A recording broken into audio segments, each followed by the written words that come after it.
and welcome back to Red Redemption. My name is John. This is Toronto FC and MLS. Since the last episode, it's been a little up and down, I guess, with the new tactic going on, but it's not been too bad. We played Colorado in the first game of the season. We played through all of March and a couple draws in there, but mostly wins. No losses yet. We're doing fairly well defensively, minus those two draws. So a 1-0 against Inter Miami, 2-2 against New England Revolution, 2-0 victory over Vancouver Whitecaps, 1-1 draw at home to Sporting Kansas City, which is fairly disappointing result, I guess, at home. And a 2-0 victory after that to FC Cincinnati, and then a 2-0 victory away to New York City FC. So decent. I feel like it's starting to turn a little bit. We are having a little bit of injury trouble with Chris Mavinga and Richie Larea. Chris Mavinga, broken ribs, out 6 weeks, which is a pretty nasty injury for him. I think he's seeing a specialist now for that one.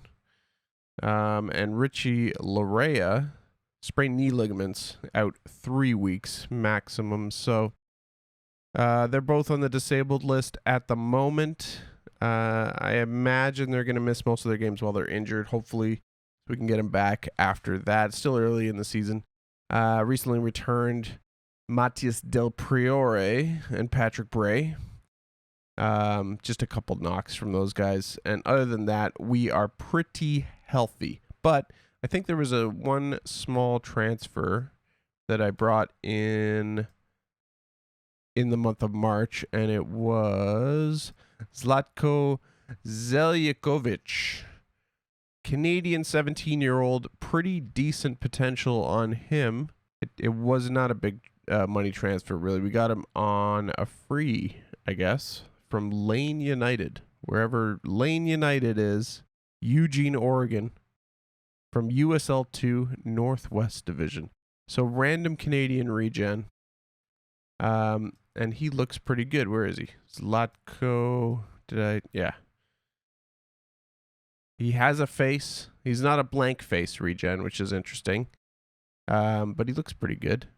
Decent physicals. His stamina and strength are not there, but he's still pretty young. Good finishing and first touch. He's a striker. Teamwork's amazing. Bravery's amazing. So interesting to see how this guy turns out. Yeah, one for the future. Zlatko Zeljakovic. So in the past few games, let's have a look at the club stats, just to see who's scoring goals right now. Quentin Boisgard, Auro, and Thierry each have 2, and we're sharing the goals around a bit. Luis Brizendine, Pozuelo, Akinola, and Hundal all have goals. Assists-wise, Brizendine's at the top of 2. These guys have 1. Miller, Chris Mavinga, Pozuelo, Thierry, Del Priore.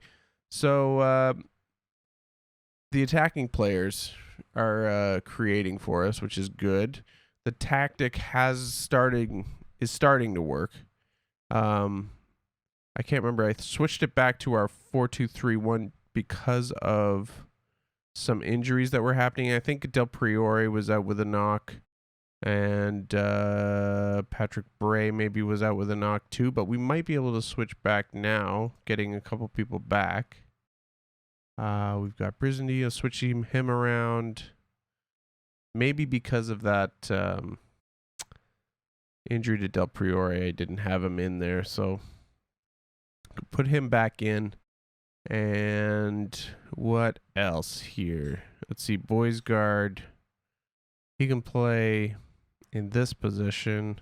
The only thing I'm having trouble with right now is Brizendine or Osorio. Pozuelo is pretty much a guaranteed starter, and Brizendine is just knocking on the door for Osorio to take his position, but he's not quite there yet. Although I don't want him to sit on the bench all the time either. So he's kind of been rotating in and out with Osorio. He'll come in on the bench, I think, for the next game today. We're playing DC United away today. Thinking that we will get a win on this one, I'm hoping. The other thing is Auro had to be played on the left for a minute there because of the injury to Patrick Bray, but Patrick Bray is back now, so he can come back in the lineup. The attacking wingbacks will be deployed in this game. Who else can we bring in? John Avila. He can probably come out for a defender. Bring Chris Williams. And that's about it, I think. So that should do us for the game today. Well, let's take a look at the standings here right now. We're sitting in third in the Eastern Conference, 1 point out of first. 3 draws have set us back a little bit, but we got a couple games in hand on Cincinnati, who are top of the table. Goals for and against are pretty good, 10-3. Goal difference is 7. The only one better than us is Philadelphia with 8. So they're right up there battling for first place again with us this season. Cincinnati, I don't know if they'll stick around at the top of the table or not, but you never know. They're kind of an up-and-coming team, I think, judging by their squad. I don't recognize a lot of the guys. I know Addy is a prolific goal scorer, or he was last season. Only 2 goals this season, but his average rating's pretty good. So we'll have to watch out for Cincinnati when we play them. We beat them already 2-0, though. We've got... Do we have any other games? We got an away match against them in August as well, but there's lots of time in between then and now. Okay, so we'll get into the DC United game next. All right, this is the lineup against DC United. Ayo Akinola up front with Alejandro Pozuelo and Jonathan Osorio behind him. Quentin Boisgard, Matias Del Priore, and Landrit Ayupi in the midfield with Patrick Bray, Luke Wolfenden, Rafael Thier, and Auro on defense, our captain, with Alex Bono in net. DC captain is Amro Tarek. Don't see any high average ratings, really. No goals from their striker, which is always a good sign. Yeah, they don't look particularly strong. Not a lot of goals in the team today, so we should be dominating and winning this game. So we're going to challenge these guys. Go prove a point. Show up the press, boys. Come on. Having the best defense in MLS must have you looking forward to another win. Yeah, we should be winning this one. You're third in the MLS form table after a good recent run. Does that help? Of course. Form is good. TFC are unbeaten in 7 against DC. Yeah, the DC are not historically a great team, and we beat them pretty much every time we play them. I don't think it means a lot, though. And as you prepare to face them, are you happy with Luke Wolfenden? Absolutely. So we line up. Nobody's in the stadium at all because DC's awful. And we go. Not DC in real life, but in the... Here we go to kick off. Oh, yeah, I was looking at the data analyst view in the last few games. I will spare you guys that view for this one, though. All right, throw in here for TFC. Auro throws into Osorio. Into the box. Working nicely. The wing backs are getting well forward now with this formation. Like, they're starting to really create down the wings, which is what I wanted. I was afraid that we weren't going to get far enough forward when we switched to this tactic from our old 4-2-3-1, but it's actually starting to work now. Osorio with the corner. Not much. DC clear their lines.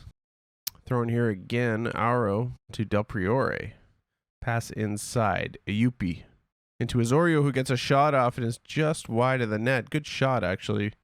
Tried to pick the corner there. And that was the last highlight. Wow. A whole lot of nothing in that first half. Hopefully this isn't another 0-0 on the episode after so many other games with goals, but 9-0 in shots, 66% possession. We're doing okay. Not a lot of positives, though, in the team analysis there. So poor shots to touches ratio in the penalty area. So we probably shoot a little bit more often. We should tell a team that we're not really happy with that. But I wonder, if we look at our tactics, what are we telling them here in the box? They're a little bit indecisive, it seems. Should we shoot on sight, maybe? Let's try that. Let's just get more shots off in the second half. And we go again. DC kicking off this time. They're offering nothing at this point. Marquinhos Pedroso. That's an interesting name. Sounds Brazilian. Is that Nicolas Gaitan in their team? Or no, it's P Gaitan. Pablo Gaitan. Argentine. Maybe it's his brother. That's interesting. Well then, back to the match. Aro with another throw. Osorio in the box. Can he shoot? Oh, he deflected. Pozuelo takes a deflection as well, but McCarty picks that up. McCarthy. Throwing again, Patrick Bray. Akinola to Boisgard and Pozuelo. Pozuelo across to Ayupi. Aro getting out wide on the right. He's cutting into the box and shoots, but McCarthy collects easily. We're getting more shots off, though, which is good. Osorio on the corner. Whipped in. Tried to get to Boisgard, but it's headed away by Pines. Ayupi picks it up. All the way back. Cleared. And DC counter with Acosta. Streaking down the right, beats his man, shoots close range, but he can't get the angle right, really. Bono with the save there and the clearance from Wolfenden. Right, I might make a substitution pretty soon as we go through this highlight. DC kicking off. Ball forward to Del Valle. Holding on to it. Good tackle there. Try to get the ball back, and it looks like they're going to review the footage for a penalty shout here on that tackle. Looked like a tackle to me. Are you really going to do it? I think they're going to give us a penalty here. We're going to go down 1-0 to DC on 72 minutes, aren't we? After they get one shot and we get 16. Unbelievable. Oh, no penalty. Okay, thank God. All right, we're going to make a substitution here. I'm running out of time, actually. I want to bring on Brizendine for Osorio. See if he could do something. And then maybe Brian Miller for Akinola as well. Give him a run out. Patrick Bray looks a little tired as well. You might as well make all three substitutions if we can. Switch around these two. And we'll go again. Aro with a throw. Akinola, Aro. Inside to Del Priore. Ball in. Bray's in space and he shoots, but he can't beat McCarthy. We really should be winning this game. It is 18-1 in shots, and we still can't break these guys down. Brizendine now. Boisgard shoots from distance. Almost another wonder goal from Boisgard. He scored a few volleys already. But time is ticking away here. Come on, come on, come on. There's no time at all. There's like 15 seconds left. This is the last kick of the game. Another 0-0 in the live comm. What is this? Apparently it knows when you guys are watching, and it will not allow us to score a goal. But we're in second place with that draw. Too many draws, though, for my liking at this point in the season. This is our fourth draw of the season so far. And I'm not particularly happy with that. We need to be scoring goals. Well, that's disappointing, but we go on. Who's spotted at RFK? They want Wolfenden. Inter Miami want Luke Wolfenden from us. I don't think so because he's become kind of our starting central defender along with Thier. Amro Tarek was brilliant, not particularly. Given the large number of turnover, do you feel you've earned the reputation as a coach always looking to do a deal? Well, not really. It's more about bringing in the youth. It's a lot of the youth as well. I do bring in signings, but not that much. We made one signing, and then we drafted a whole bunch of people. But it's MLS, people. Come on.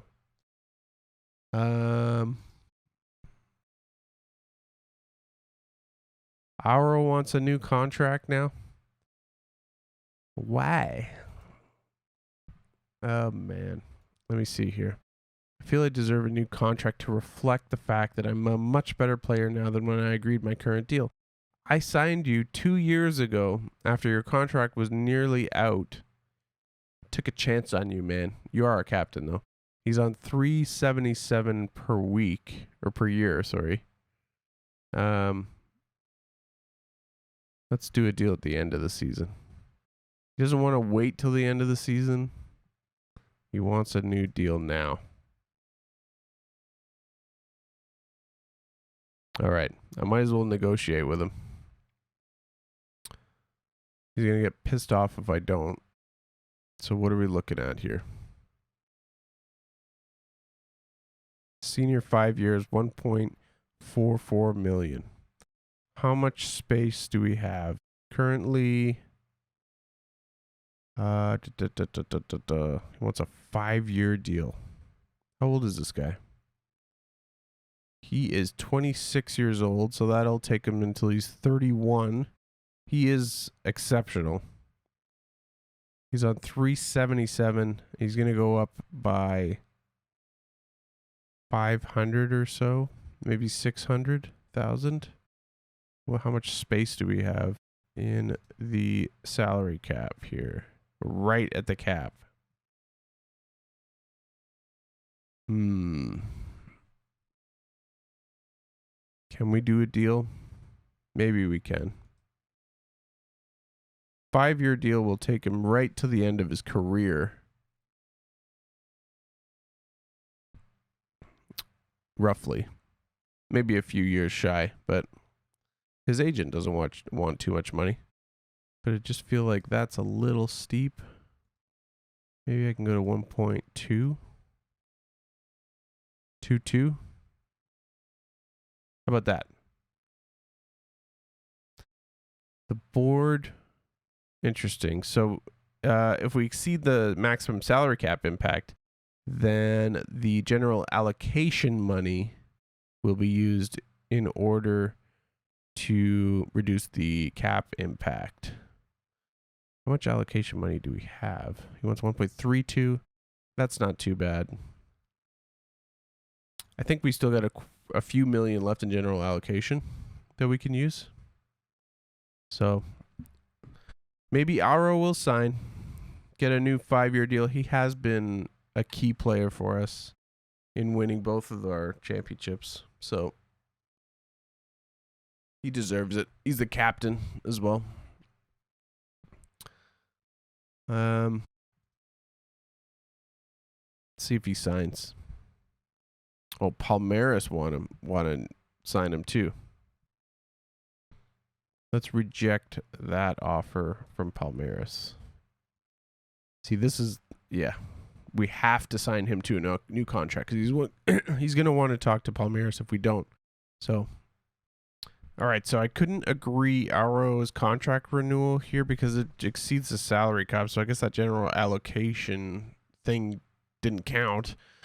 And then he got pissed off at me. So I talked to him, told my dad, offer him a new contract. And I just offered him again, but for it to kick in at the end of the season. So that should get around the salary cap. And he seemed to accept that. So I'm hoping that goes through now. So I don't know if we'll see that. See him get that signed in this episode, but looking ahead, we're just about to play Philadelphia, but I think I'm going to play a month again, and I'm going to come back for the Montreal game away on Saturday, May the 21st. Although maybe not. That's pretty far away. Month and a half. There might be some games that get scheduled in between there too, so we'll come back for Chicago Fire, May 5th. I'll play through April offline. I'll spare you that. And hopefully we'll get some results going forward. We won't have another 0-0 in the next episode. So thank you again for watching. My name is John. This is Toronto FC in MLS. Smash that like button if you loved the video. Subscribe to my channel for more content. And I will see you next time. Peace.